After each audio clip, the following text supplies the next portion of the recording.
The boy's hand froze halfway across the table, 3 inches from a plate that wasn't his, while a man twice his size shot up so fast the chair behind him cracked against the floor.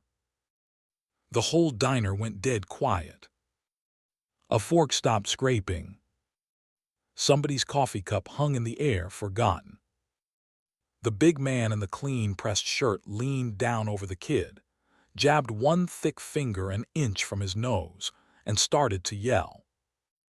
And the boy's mother grabbed her son by the shoulder and yanked him back so hard he nearly slid right off the stool. This was Danny. 8 years old, ribs you could count through his shirt, and all he had done was ask a question. What kind of grown man screams like that at a starving child? 3 seats down, a biker set down his coffee. Stay with me on this one. Now let me back up and tell you how we got here, because it matters. All of it matters, and by the end you'll understand why. The place was the Starlight Diner, out on the 2-lane highway on the edge of a town that used to have a factory and now had nothing much at all. It was a Tuesday. Slow. Rain coming. The kind of afternoon where the waitress leans on the counter and watches the road because there's nothing else moving. Lena had come in with her boy about 20 minutes before. She wasn't there to eat. She couldn't afford to eat. She was there because the Starlight let her fill up a water cup for free, and because it was warm, and because her shift at the motel didn't start for another hour, and the walk home and back would have taken all of it. Lena was 30 years old and looked 40. 2 jobs. Cleaned rooms at the Motor Lodge in the mornings, ran a register at the gas station 4 nights a week, and still the numbers never came out right. Her boy Danny wore shoes a size too small and never once complained about it, which somehow made it worse. She'd ordered him a side of toast. That was all she had.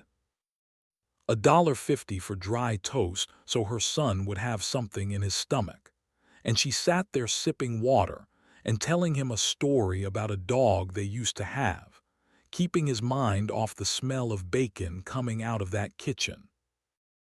And I want you to sit in that a minute, because it's easy to hear 2 jobs and just let it slide past you like a number on a page.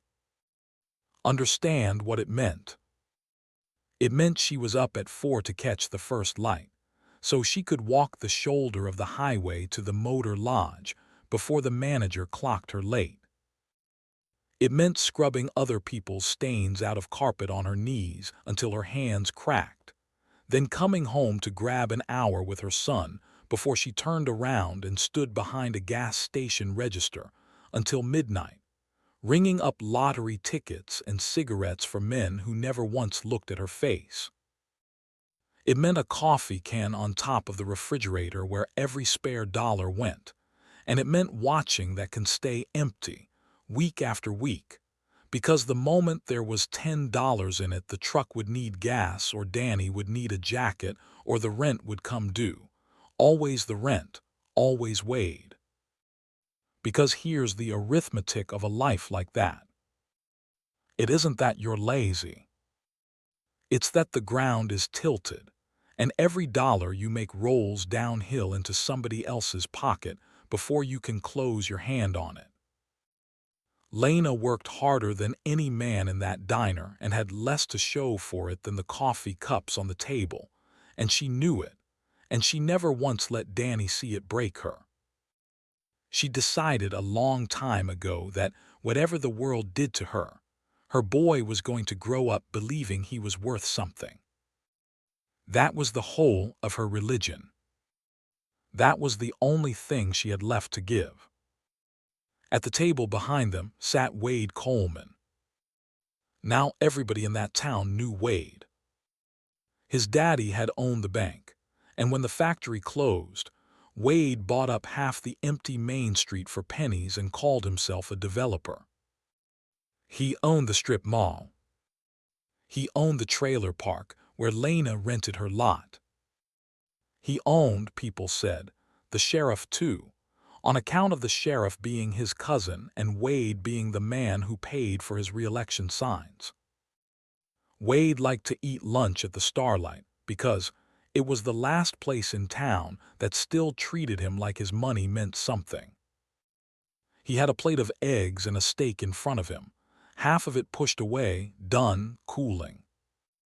And here's a thing about Wade you ought to know before we go on, because it tells you what kind of man he was. He hadn't always been rich in the eyes he wanted. When the factory ran, Wade Coleman was nobody, a banker's soft son that the shift men laughed at behind their hands, and he never forgot a single one of those laughs. So when the factory died and the men who'd laughed at him came to his window one by one, hat in hand, asking to carry a note or push a payment, Wade learned that a man's shame is worth more than his money. He collected it.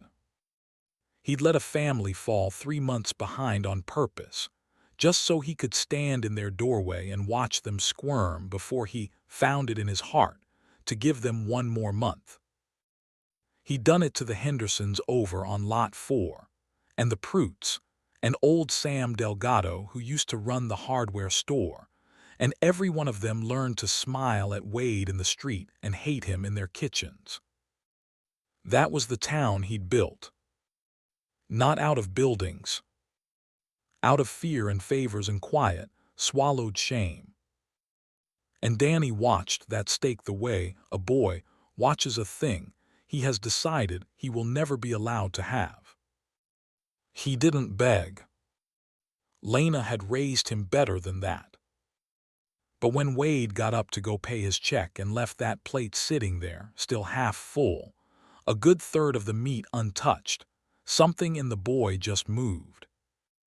He was hungry. Bone hungry. And I don't mean the way you get hungry between lunch and dinner. I mean the kind where your body starts eating itself and your thoughts go slow, and every smell is a knife. He got up off his stool, walked the 3 steps over, and asked, real polite, in that small, careful voice kids use when they already expect a no. "Mister, are you gonna finish that? Could I please eat what you didn't finish?" That's all he said. "May I eat what you didn't finish?" And the waitress heard it and her face just fell, and Lena's head snapped up, and before she could even get to her feet, Wade Coleman turned around from the register and saw a poor kid with his hand near his plate, and Wade Coleman decided to make an example. He came back across that floor fast, grabbed his own plate up off the table like the boy had tried to rob him. And then came the yelling. That's where the hook left off. That's where you came in. "You people," Wade said loud so the whole diner could hear it. "You people are exactly what's wrong with this town." He wasn't even talking to Danny anymore. He was talking to the room. Playing to it. He pointed that thick finger at Lena, who was up now and pulling her boy behind her. "I let you live on my land. I carry your rent 3 months late, every month out of the goodness of my heart, and this is what I get. Your kid begging scraps off my table like a stray dog. You want to teach him to beg. Teach him at home. Not in a place decent people eat." Lena's face went red and then white. "He's 8, she said real quiet. "He's just hungry. I'm sorry. We'll go." "You'll go," Wade said. "That's right. And you'll be gone from Lot 9 by the 1st, too.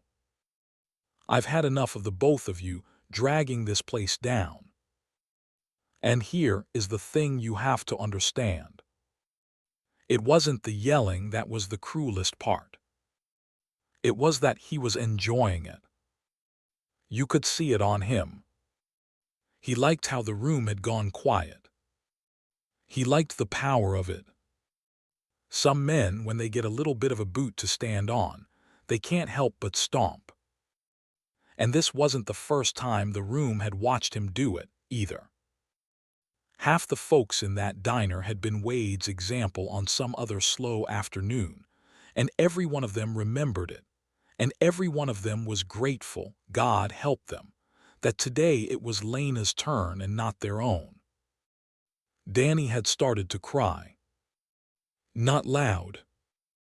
He was trying not to, which is the kind of crying that breaks your heart clean in half, the kind where a kid presses his lips together and the tears just run anyway. And Lena was gathering up her thin coat with shaking hands, apologizing to the waitress, apologizing to a room full of people who hadn't done a single thing to help her. Now the waitress. Her name was Marlene, and she'd worked that counter 22 years, since back when the parking lot was full at noon and the booths were loud with shift men.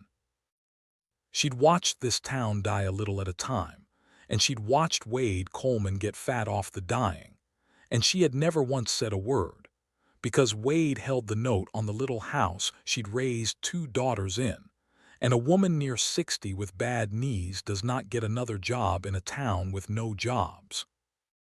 She stood there now with the order pad shaking in her hand and her mouth working, and she wanted to say something. Lord, she wanted to, and she couldn't, and the not being able to was a shame she'd carry home with her that night, same as she'd carried 100 others. Remember Marlene. She matters later. Nobody moved. That's the truth of it. A dozen grown folks in that diner, and not one of them stood up for a hungry boy. They looked at their plates. They looked out the window at the rain that was starting to come down now, fat drops on the glass. Because Wade Coleman owned their leases and their loans too, most of them, and a man who owns your debt owns your courage right along with it. That's how it works in a town like that. You don't need chains when you've got a mortgage. You don't need a whip when a man can take the roof off your children with a phone call. Wade never had to raise a hand to anybody. He didn't need to. He'd bought their silence years ago, cheap, on installment.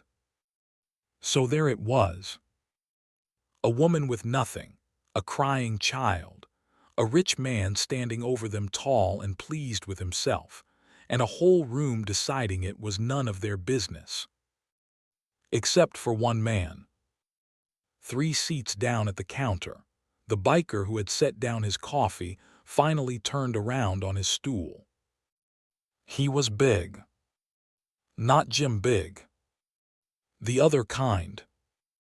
Forearms like fence posts, gray coming into a dark beard, a face that had been in weather and in fights and hadn't lost many of either. He wore a leather cut over a black shirt, worn soft with years, and there were patches on it, though from where Lena stood she couldn't read them yet. He'd been sitting quiet in the corner this whole time, minding his own coffee, the way men like that mostly do. He looked at the boy. He looked a long time. Something crossed his face that nobody in that diner understood but him. It was the kind of look a man gets when a door he'd nailed shut a long time ago swings open on its own. He didn't know yet, not for certain, but something older than knowing had already started moving in his chest, and he couldn't have said why his hands had gone still around that cup. And then he stood up slow, and the floorboard seemed to notice. "Sit down, friend," Wade said, barely glancing at him. "This doesn't concern you." The biker didn't sit down. He walked over, easy, unhurried, and he crouched down on his heels so he was level with Danny, down at the boy's height, which is a thing a certain kind of man knows to do, and a man like Wade never learns. He looked at the kid's face. The wet cheeks. The too small shirt. The ribs. And real gentle, in a voice like gravel rolling downhill, he said, "Hey. Hey, it's all right. You're not in trouble." Then he stood back up and turned to the waitress and he said, "Bring the boy a cheeseburger. Fries. A milkshake, chocolate, the big one. And whatever his mama wants, a full plate of it, and don't let her tell you she's not hungry." He pulled a fold of bills out of his cut and set them on the counter without counting. "And bring me another coffee." Marlene looked at Wade. Then she looked at the biker. And for the first time in longer than she could remember, she made her feet move toward the thing that was right instead of the thing that was safe. And she went and put the order in, and her hands weren't shaking anymore. For a second, just a second, it looked like it might end there. Like the storm had passed. Wade stood there working his jaw, not used to being ignored. But he was a proud man, and proud men can't let a thing lie. He gave a little laugh, mean and small. "That's real generous," he said. "Charity. Cute. But it doesn't change the facts. Come the first, she's off my property. Soft-hearted strangers passing through don't pay her rent, do they? So enjoy your burger, kid. It's the most you're gonna get for a while." The biker looked at him. Just looked. And Wade, to save face, grabbed his jacket off his chair and headed for the door, tossing over his shoulder, "Small towns.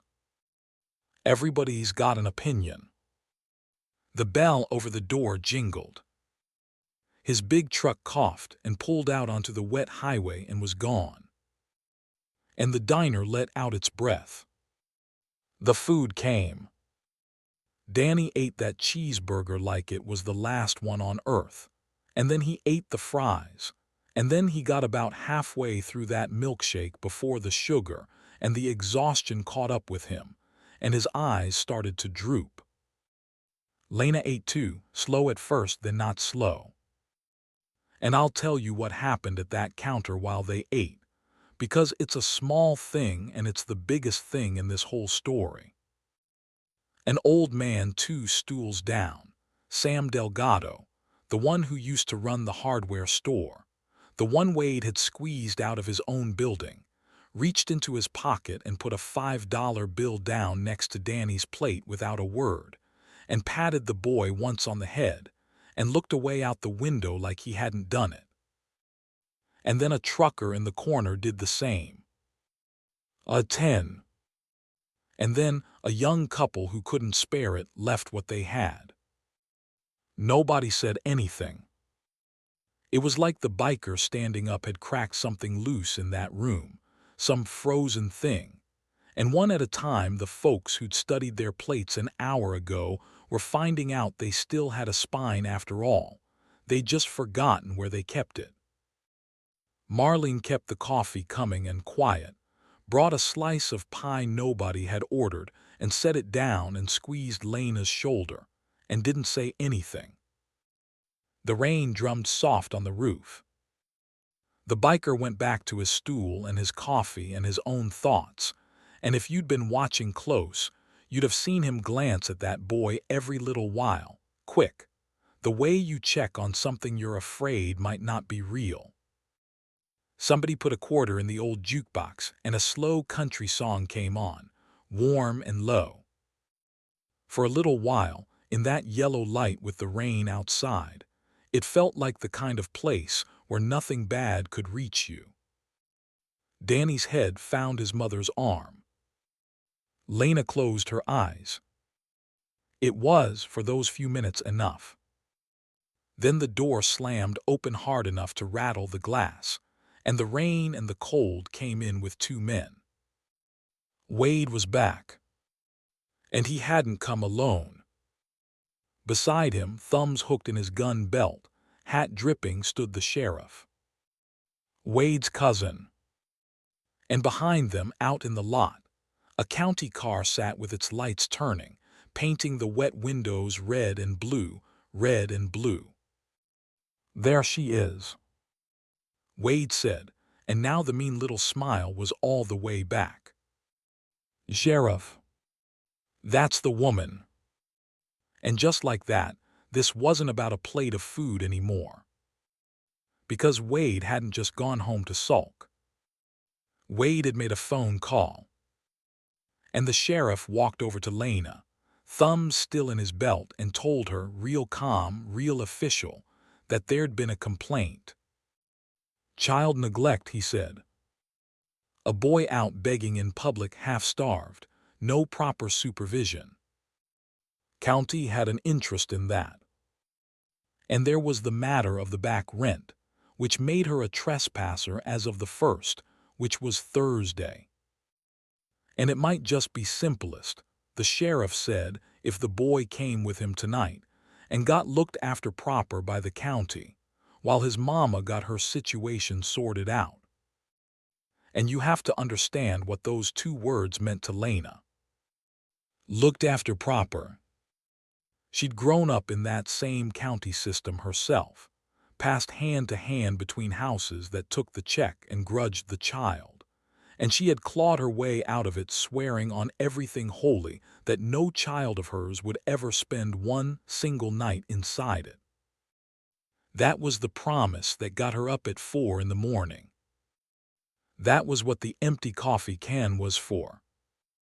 And now here it was, the exact thing she'd built her whole broken life around, outrunning, walking through the door in a wet hat, reaching for her son.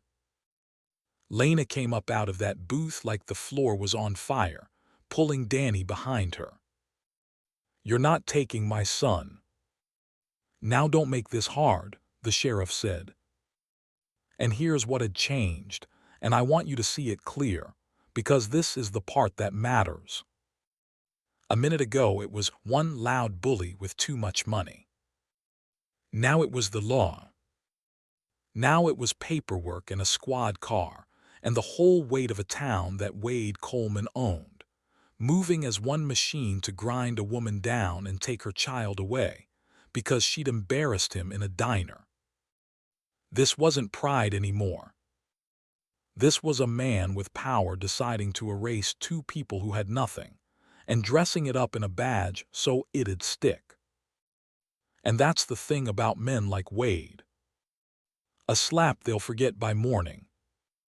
But make them feel small in front of people, even for a second, even by accident, and they will burn your whole life down to get the feeling back. It was never about the steak. It was about the second the room went quiet for somebody who wasn't him. Lena knew she'd lost. You could see it. Her arms were around Danny and her back was against the wall, and there was nowhere left to go. Marlene was saying, that's not right, but quiet to nobody. Sam Delgado had half risen off his stool and then thought about the note Wade held on his sister's house and sat back down, and hated himself for it, same as always. The other folks in the diner had gone back to studying their plates. Because the burger was one thing. Charity is easy. But the law is another, and there is not a man in a town like that who will step in front of a badge for somebody else's child. And that's when the biker stood up for the second time. He didn't rush. He set his coffee down. He rolled his shoulders once, slow, and he walked across that floor and put himself right between the sheriff and the boy. Just stepped into the space like he'd always belonged there. You're not taking him, the biker said. If you're still with me and you want to see how this turns, hit that subscribe button now, because What happens next is why I'm telling you this story at all." The sheriff looked up at him and something in his face changed. Because the biker had turned just enough that the light caught the patches on his cut, and the sheriff could read them now. The top rocker. The center patch. The bottom rocker with the name of a charter 3 states wide, and a reputation that traveled faster than any man on it. The sheriff's thumbs came out of his belt. "This is county business," the sheriff said, but the certainty had gone out of his voice. "No," the biker said. "This is family business. And you walked into the middle of it." Wade laughed, but it came out thin. "Family. You never saw these people before today." The biker didn't look at Wade. He looked at Lena. And Lena was staring at him now, really staring at that gray-streaked beard and that broken nose and those eyes, and her hand had come up to her mouth, and she'd gone pale as the tablecloth, because she was seeing something under the years that she hadn't let herself see in a long, long time. "Hello, Lena," the biker said soft. "It's been a while." The whole room seemed to lean in. "Ray," she whispered. 9 years ago, before the factory closed, before any of it, there'd been a summer. A younger Lena and a younger man named Ray who rode through town and stayed longer than he meant to, because of her. They'd had something real, the kind that burns quick and bright. He'd fixed cars at the same garage 2 miles down the road, and in the evenings they'd sit on the hood of his bike out by the reservoir, and he'd tell her about all the places he was going to take her, and she'd believed him, which was a thing she'd stopped doing with anybody a long time before and never did again after. And then Ray got word his brother in the club, his blood brother, was dying 2,000 miles away, and Ray had to go, and he swore he'd come back. He kissed her in the rain in the gravel lot of that very diner and told her to wait, and she said she would. But there'd been trouble on that road. A charge that wasn't fair, a wrong place and a wrong night and a prosecutor who needed a name, and a stretch of years inside that ate the man alive, and no way to send word that wouldn't have brought the law down on the woman he loved. By the time he got out and made it back, the town said Lena had moved on, moved away, and Ray, thinking he'd only bring her grief, made himself let her go. He'd carried her picture folded in his cut for 9 years, and told himself every day that letting her live her life clean of him was the one decent thing a man like him had left to give. What Ray never knew, riding away all those years, was that Lena had been carrying a child. His child. She'd never told him, because she never had an address to tell it to. And then because the years piled up and the telling got harder instead of easier. And then because there seemed no point in handing a boy a father made of nothing but a name and a rumor. She'd raised that boy alone in a rented trailer on a rich man's lot, and named him Danny after Ray's brother, the one who died, though Ray was only learning that right now, standing in a diner in the rain. Ray turned and crouched down again, level with the boy, the way he had before. And he looked at Danny's face, really looked, and any man in that room who cared to look could see it now too. The same dark eyes. The same set to the jaw. The boy who'd asked, so polite, "May I eat what you didn't finish?" had been asking it without any of them knowing, of his own father. "What's your name, son?" Ray asked, though his voice cracked on it. "Danny," the boy said. "Danny," Ray repeated, like he was tasting it. "That's a good name. That's the best name there is." And he put one big hand, careful as anything, on the boy's shoulder, and he stood back up to face the room. And when he stood up this time, he was a different thing entirely. He wasn't a stranger passing through. He was a father who had just found out, in the space of 1 hour, that he had a son, and that a rich man and a bought sheriff were trying to take that son away in the back of a squad car. "Now let me tell you how tonight is going to go," Ray said, and his voice filled the whole diner without him ever raising it.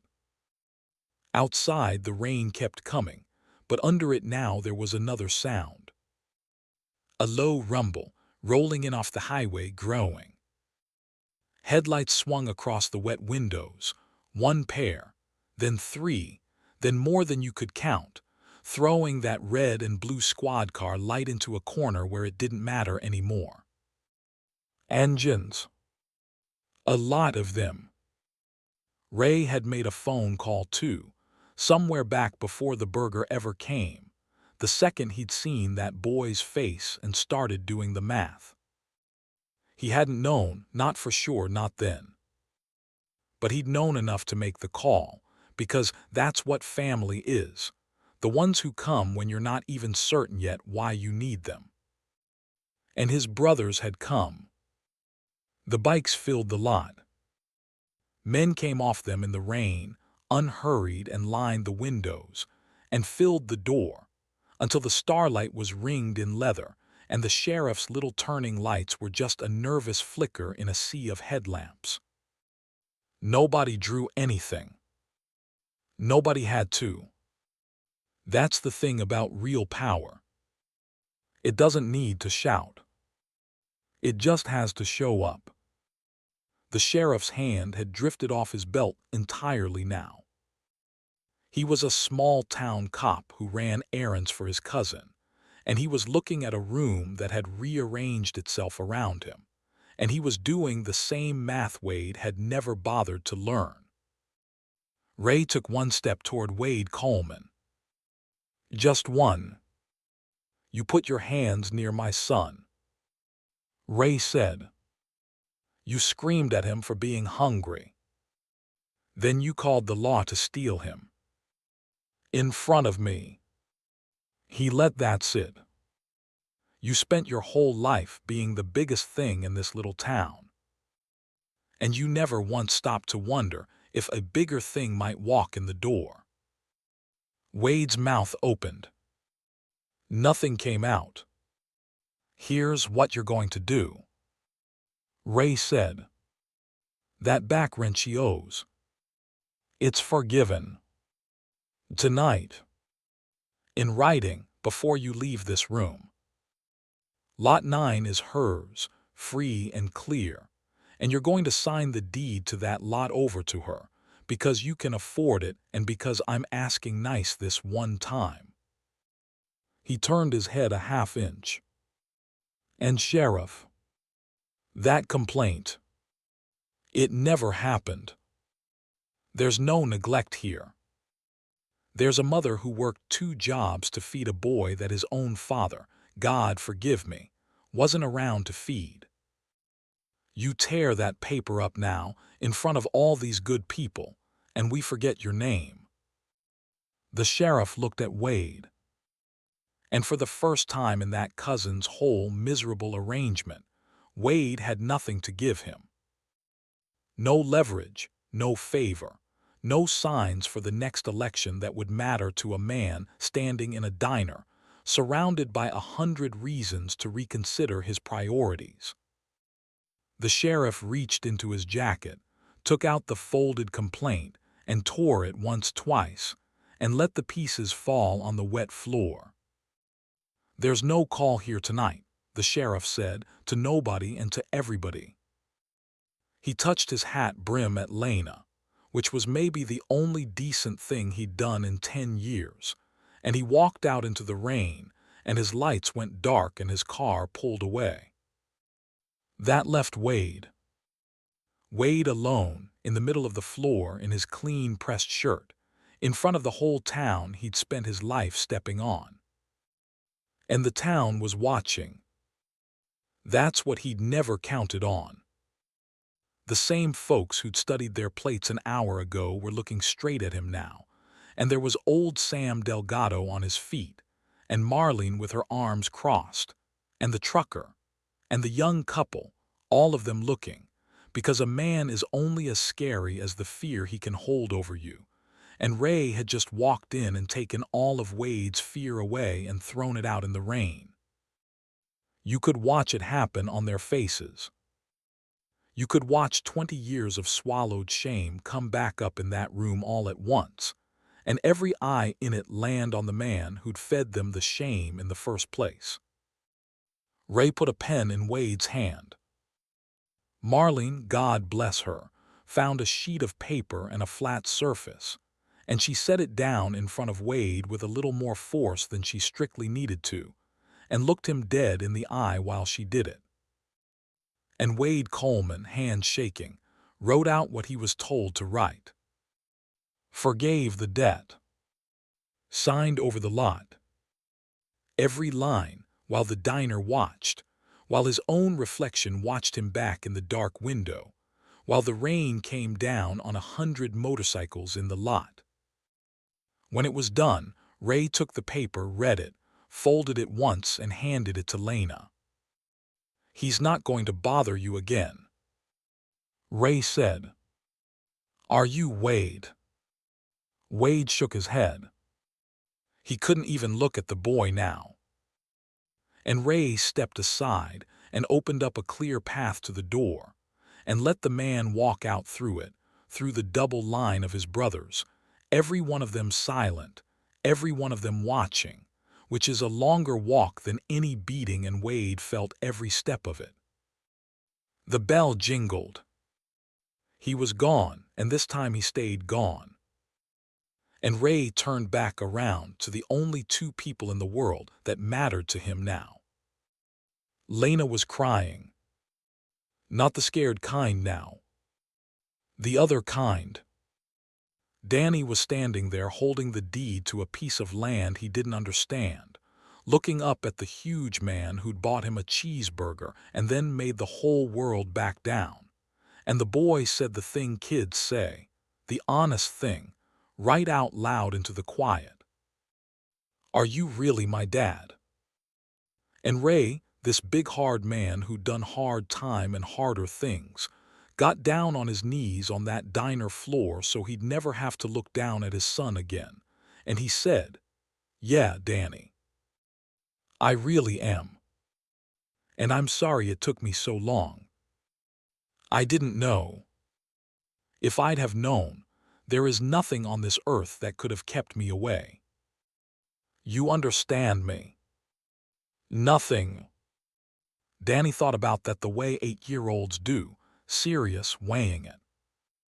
Then he leaned in and put his skinny arms around his father's neck, and Ray closed his eyes and held on like a man, holding on to the one thing he'd been missing his whole life without knowing its name. The bikes idled outside in the rain. Marlene was crying into her apron. And a room full of people who had done nothing an hour before now stood up, all of them, and quiet at first and then not quiet, they started to clap. They didn't leave that town. That's what people always ask. They stayed. Lena kept Lot 9, and inside a year there was a real house on it, built by men in leather cuts over 3 long weekends, and she never cleaned another motel room again unless she felt like it. Ray got a job at a garage 2 miles down the highway, the same one he'd wrenched at that summer 9 years before, and turned out to be the kind of mechanic people drove an hour to see, and every one of his brothers rolled through that town regular from then on, so that it became known, quietly, as a place you did not want to be caught pushing folks around. Marlene worked that counter 3 more good years, and Ray quietly bought the note on her little house and tore it up on her birthday. Sam Delgado got his hardware store back, more or less, when the building came up cheap after Wade started selling. And Wade Coleman sold off what he owned inside a year and moved somewhere nobody knew him, which for a man like that is the worst punishment there is. And Danny grew up with his father's hand on his shoulder, and food on the table and shoes that fit. But I'll leave you with this, and then I'll let you go. A year on, almost to the day, they were back in the starlight on a slow, rainy afternoon, the three of them in the corner booth. And Danny, who was taller now and filled out and had never once been hungry since that night, looked down at Ray's plate, where a good third of a burger sat cooling because his dad had eaten his fill. And out of habit, or maybe just to see, the boy reached over, easy and sure, no fear in it at all, and picked it up and finished it.